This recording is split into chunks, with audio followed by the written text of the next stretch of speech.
اب یہاں سے حضرت لقمان کی وہ نصیحتیں ہیں جو انہوں نے اپنے بیٹے کو کی ہیں، یہاں مذکور نہیں ہے، لیکن مراد یہی ہے کہ انتقال کے وقت جیسے کہ کوئی شخص دولت مند ہے تو وہ اپنے انتقال کے وقت اپنے بیٹوں کو، یا اگر بیٹا ایک ہی ہے تو اسے بتائے گا کس سے لینا ہے، کس کو دینا ہے، کیا حساب کتاب ہے، کہاں کہاں میرے ایسٹس ہیں، کوئی دفینہ ہے تو بھی بتائے گا کہ میرا وہاں فلاں جگہ پر دولت دفن ہے۔ ایک حکیم انسان کے پاس اصل شے اس کی ساری عمر کے غور و فکر کا جو حاصل ہے کہ میں نے جو کچھ سوچا ہے، میں نے جو کچھ بھی حاصل کیا ہے اپنی فطرت سلیمہ اور عقل سلیم کی رہنمائی میں، وہ میں تمہیں منتقل کر رہا ہوں۔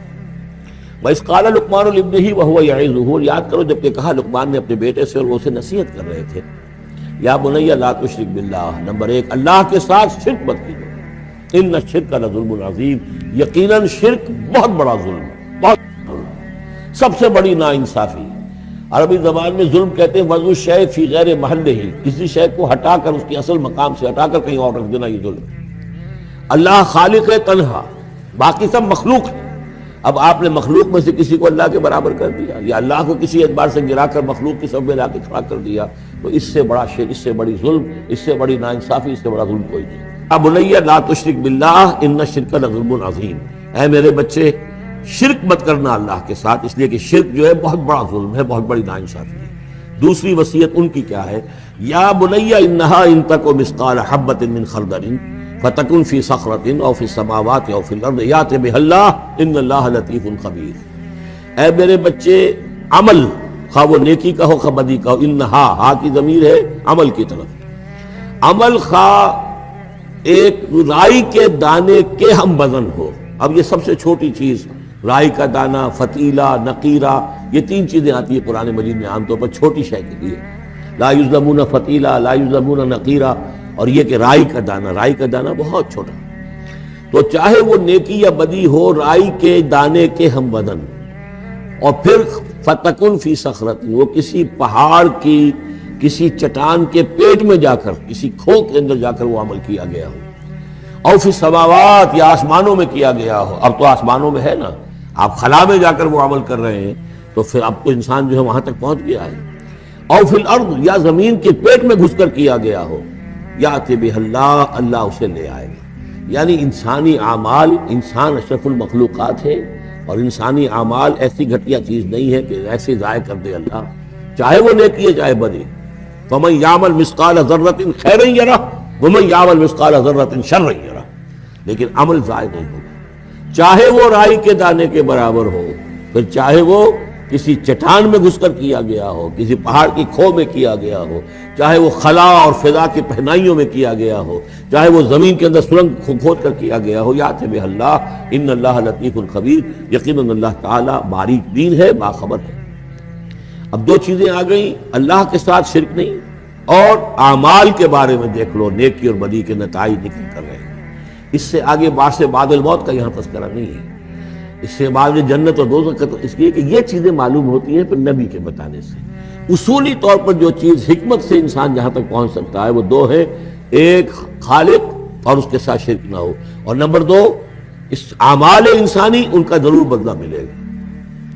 اب اس کے بعد تیسری بات، یا بنی اقم الصلاۃ، نماز قائم رکھ، یعنی جس اللہ کو تم نے پہچان لیا ہے، اب محض ایک مرتبہ پہچان لینا کافی نہیں ہوگا، اسے یاد رکھنا ضروری ہے، ورنہ شیطان تمہیں ورغلائے گا، تمہیں ادھر ادھر سے جو ہے تمہارا نفس تمہیں غلط راستے پر ڈال دے گا، جب تک کہ یہ ایمان باللہ مستحضر نہ رہے ذہن کے اندر۔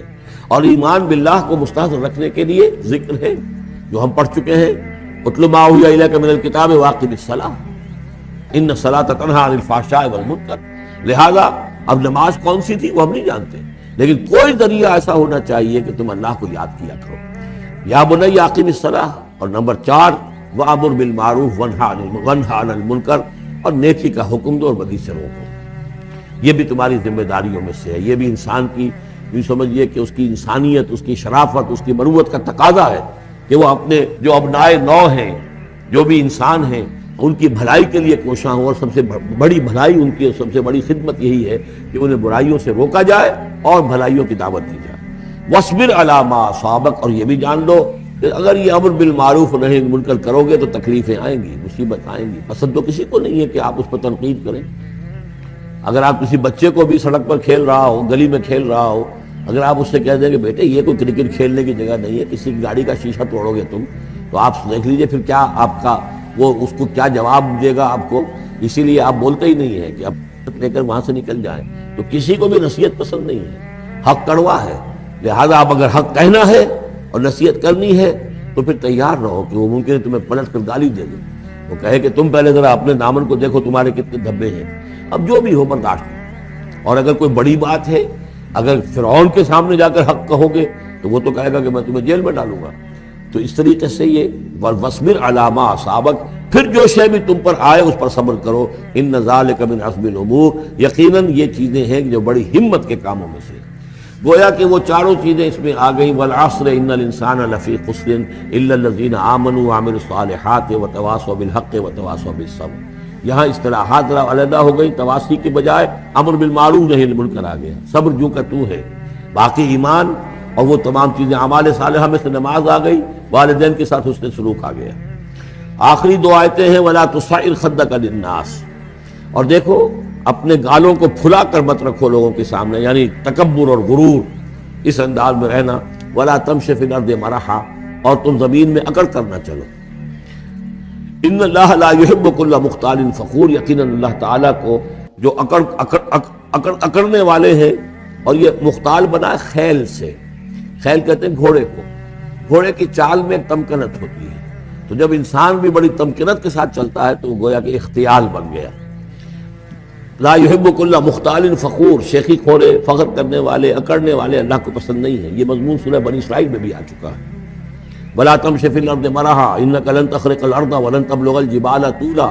تم کتنا ہی پاؤں مار کر چلو ہماری زمین کو پھاڑ نہیں سکتے، اور کتنی گردن اکڑا لو، اونچے ہو جاؤ، سینہ تان لو اور اوپر ترا بھی چڑھا لو، لیکن یہ کہ تم پہاڑوں کی اونچائی تک نہیں پہنچ سکتے. آخری بات فرمائی وَاقْصِدْ فِي مَشْيِكَ، اپنی چال میں میانہ روی اختیار کرو. یہ میانہ روی ہر اعتبار سے، چال میں بھی، خرچ میں بھی. وَالَّذِينَ إِذَا أَنفَقُوا لَمْ يُسْرِفُوا وَلَمْ يَقْتُرُوا وَكَانَ بَيْنَ ذَلِكَ قَوَامًا.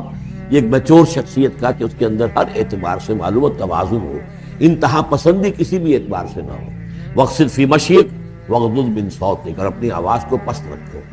اس کا مطلب کیا ہے کہ کہیں کوئی آرگومنٹ ہے کہ جھگڑا ہو گیا ہے تو آواز کو بلند کرنے کی کوشش نہ کرو، بات اپنی کرو. عام طور پر یہ ہوتا ہے کہ جب آدمی دیکھتا ہے کہ میری دلیل تو کمزور پڑ گئی تو پھر وہ اپنی آواز کی والیوم بڑھا کر کوشش کرتا ہے کہ کمپنسیٹ کرے کہ دلیل عقلی اعتبار سے تو کمزور ہے لیکن میری آواز جو ہے وہ اس کے اندر وزن پیدا کر دے. وَلَا وَاغْضُضْ مِنْ صَوْتِكَ، اور دیکھو إِنَّ أَنْكَرَ الْأَصْوَاتِ لَصَوْتُ الْحَمِيرِ، آواز جو گدھے کی ہوتی ہے وہ ڈھیچو ڈھیچو جب کرتا ہے تو بلند تو وہ بہت ہوتی ہے لیکن کس قدر ناپسندیدہ آواز، کتنی ناپسندیدہ آواز ہے. تو آواز کی بلندی کوئی حسن نہیں ہے، اصل تو یہ شے ہے کہ آپ جو بات کہیں وہ وزنی ہو، وہ دلیل کے ساتھ ہو، اور وہ آپ اپنی بات کو منوا سکیں. اس کے حوالے سے جدوں کافر اسی پچ ہو گیا، پھر تشبیہ مسلح کی کرنا، اساں ظاہر نوں رب منیا اے، باطن دا اللہ کی کرنا. اساں ظاہر نوں رب منیا اے، باطن دا اللہ کی کرنا.